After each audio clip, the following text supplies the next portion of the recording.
ಎಲ್ಲರಿಗೂ ನಮಸ್ತೆ. ತಮ್ಮೆಲ್ಲರಿಗೂ ಬೃಂದಾವನ ಬೆಳಕು ಯೂಟ್ಯೂಬ್ ಚಾನಲ್ಗೆ ಆತ್ಮೀಯವಾದಂತಹ ಸ್ವಾಗತ. ಜುಲೈ 14 ಮಣ್ಣೆತ್ತಿನ ಅಮಾವಾಸ್ಯೆ ಇದೆ. ಈ ಅಮಾವಾಸ್ಯೆಯು ಅತ್ಯಂತ ಶಕ್ತಿಯುತವಾದಂತಹ ಅಮಾವಾಸ್ಯೆ.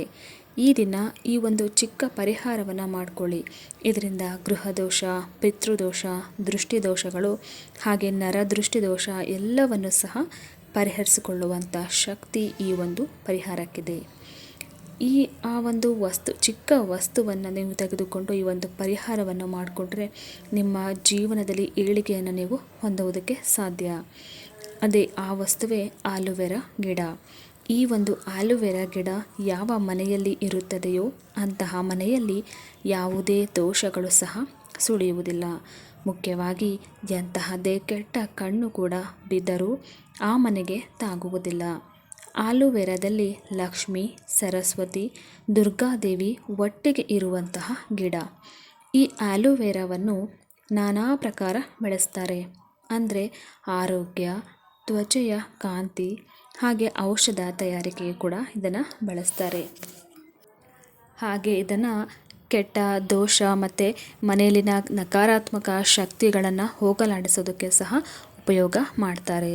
ಈ ಗಿಡ ಯಾವ ಪ್ರಕಾರದಲ್ಲಿ ಯಾವ ದಿಕ್ಕಿಗೆ ಬೆಳೆಯುತ್ತದೆಯೋ ಆ ದಿಕ್ಕಿನ ಪ್ರಕಾರದಲ್ಲಿ ಮನೆಯಲ್ಲಿ ಏಳಿಗೆ ಆಗುತ್ತದೆ. ಆಲೋವೆರಾ ಬಲಗಡೆ ಬಾಗಿ ಬೆಳೆದರೆ ಆ ಮನೆಯಲ್ಲಿ ಹಣಕಾಸಿನ ಸಮಸ್ಯೆ ಎಂದಿಗೂ ಬರುವುದಿಲ್ಲ. ಅದೇ ಆಲೋವೆರಾ ಗಿಡ ನೇರವಾಗಿ ಬೆಳೆದರೆ ಆ ಮನೆಯ ವಂಶ ಚೆನ್ನಾಗಿ ವೃದ್ಧಿಯಾಗುತ್ತದೆ. ಅದೇ ಎಡಭಾಗದಲ್ಲಿ ಬಾಗಿ ಬೆಳೆದರೆ ಆ ಮನೆಯಲ್ಲಿ ಎಂದಿಗೂ ಸಹ ಹಣದ ಸಮಸ್ಯೆ, ಸಾಲ ಬಾಧೆಗಳಾಗಲಿ ಇರುವುದಿಲ್ಲ. ಒಟ್ಟಾರೆ ಅದು ಯಾವ ದಿಕ್ಕಿಗೆ ಬೆಳೆದರೂ ಸಹ ಮನೆಗೆ ಅದೃಷ್ಟವೇ ತಂದುಕೊಡುತ್ತೆ. ಈ ಒಂದು ದೈವ ವೃಕ್ಷವಾದಂತಹ ಆಲೋವೆರಾವನ್ನು ಈ ಒಂದು ದಿನ ತೆಗೆದುಕೊಂಡು ಬಂದು ಚಿಕ್ಕ ಪರಿಹಾರವನ್ನು ಮಾಡಿಕೊಳ್ಳಿ. ಹಾಗೆ ಈ ದಿನ ಆಲೋವೆರಾವನ್ನು ಮನೆಗೆ ನೀವು ತಂದು ಬೆಳೆಸೋದ್ರಿಂದ ಸಹ ಖಂಡಿತ ನಿಮ್ಮ ಮನೆಗೆ ಎಲ್ಲವೂ ಸಹ ಶುಭವಾಗುತ್ತೆ. ಅಂತಹ ಒಂದು ಮಹಾನ್ ಶಕ್ತಿ ಈ ಒಂದು ಗಿಡಕ್ಕೆ ಇದೆ.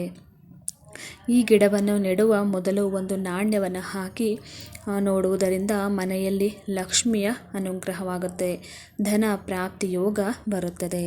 ನಿಮ್ಮ ಮನೆಯಲ್ಲಿ ಪದೇ ಪದೇ ಕಷ್ಟಗಳು ಒಂದರ ಮೇಲೊಂದು ಬರ್ತಾ ಇದ್ದರೆ, ನೆಮ್ಮದಿನೇ ಇಲ್ಲ, ಗಂಡ ಹೆಂಡತಿ ಬಾಂಧವ್ಯ ಸರಿಯಾಗಿಲ್ಲ ಅಂದರೆ, ಹಣ ನೀರಿನ ರೀತಿ ಖರ್ಚಾಗ್ತಾ ಇದೆ ಅಂದರೆ, ಏಳಿಗೆ ಇಲ್ಲ ಅಂತಂದರೆ ಈ ಒಂದು ಪರಿಹಾರವನ್ನು ಮಾಡಿಕೊಳ್ಳಿ. ಆಲೋವೆರಾವನ್ನು ಪೌರ್ಣಮಿ ಅಥವಾ ಅಮಾವಾಸ್ಯೆ ದಿನಗಳಲ್ಲಿ ಮನೆಯ ಮುಂಭಾಗದಲ್ಲಿ ಅಂದರೆ ಮನೆಯ ಮುಖ್ಯ ದ್ವಾರಕ್ಕೆ ಇದನ್ನು ಕಟ್ಟೋದ್ರಿಂದ ಸಹ ಮನೆಯ ಮೇಲಿನ ಕೆಟ್ಟ ಕಣ್ಣುಗಳ ದೃಷ್ಟಿ ತಾಕುವುದಿಲ್ಲ. ಹಾಗೆ ಚೆನ್ನಾಗಿ ಬೇರಿರುವಂತಹ ಒಂದು ಗಿಡವನ್ನು ತೆಗೆದುಕೊಳ್ಳಿ. ಎಲ್ಲಿಯೂ ಆ ಒಂದು ಗಿಡ ಕಟ್ಟಾಗಿರಬಾರ್ದು. ಅಂತಹ ಒಂದು ಗಿಡವನ್ನು ತಂದು ಶುಭ್ರವಾಗಿ ಮಾಡಿಕೊಳ್ಳಿ. ಅಂದರೆ ಒಳ್ಳೆಯ ನೀರಿನಲ್ಲಿ ತೊಳೆದು ಒಂದು ಬಿಳಿ ವಸ್ತ್ರದಿಂದ ಒರೆಸಿ, ನಂತರ ಅರಿಶಿಣ, ಕುಂಕುಮ, ಗಂಧವನ್ನು ಹಚ್ಚಿ ಒಂದು ಪ್ಲೇಟಿನಲ್ಲಿ ಇಟ್ಟು ಸ್ವಲ್ಪ ಕಲ್ಲುಪ್ಪು, ಸಾಸಿವೆ ಇಟ್ಕೊಳ್ಳಿ. ಗಿಡವನ್ನು ನೀವು ನಿಮ್ಮ ಮನೆಯ ಮುಖ್ಯ ದ್ವಾರದ ಎದುರಿಗೆ, ಅಂದರೆ ಎಲ್ಲರಿಗೂ ಈ ವಸ್ತು ಕಾಣಿಸಬೇಕು, ಆ ರೀತಿ ಒಂದು ಪ್ಲೇಟ್ನಲ್ಲಿ ಅಥವಾ ಪೇಪರ್ ಮೇಲೆ ಇಡಬೇಕು.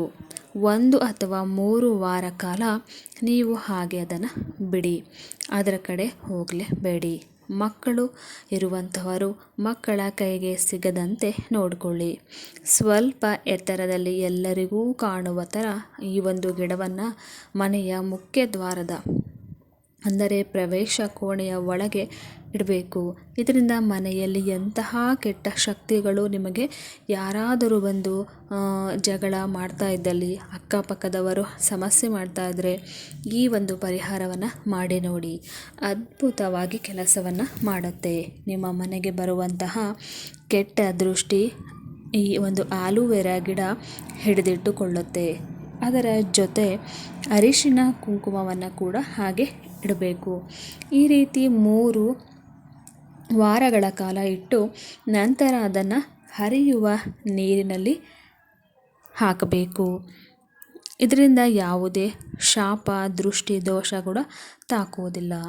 ನೀವು ತುಳಸಿಯನ್ನು ಯಾವ ರೀತಿ ಪೂಜಿಸುತ್ತೀರೋ ಪ್ರತಿನಿತ್ಯ ಆ ರೀತಿ ಈ ಒಂದು ಗಿಡವನ್ನು ನೀವು ಪ್ರತಿನಿತ್ಯ ಅರಿಶಿಣ, ಕುಂಕುಮ, ಗಂಧ, ಧೂಪ, ದೀಪವನ್ನು ಹಾಕಿ ಪೂಜಿಸಬೇಕು. ಖಂಡಿತ ನಿಮ್ಮ ಮನೆಯಲ್ಲಿ ಹಣ ಪ್ರಾಪ್ತಿ ಯೋಗ ಬರುತ್ತೆ. ನೀವೇ ಆಶ್ಚರ್ಯವನ್ನು ಪಡ್ತೀರಾ. ಈ ವಿಡಿಯೋ ಮಾಹಿತಿ ನಿಮಗೆ ಉಪಯುಕ್ತ ಅಂತ ಅನಿಸಿದರೆ, ಇಷ್ಟ ಆಗಿದ್ದರೆ ನನ್ನ ವಿಡಿಯೋವನ್ನು ಲೈಕ್ ಮಾಡಿ, ಹಾಗೆ ಇದನ್ನು ಶೇರ್ ಮಾಡಿ. ಮುಂದಿನ ಒಂದು ಅದ್ಭುತವಾದಂತಹ ವಿಡಿಯೋದೊಂದಿಗೆ ಮತ್ತೆ ನಿಮ್ಮನ್ನು ನಾನು ಭೇಟಿಯಾಗ್ತೀನಿ. ಅಲ್ಲಿಯವರೆಗೂ ಧನ್ಯವಾದಗಳು.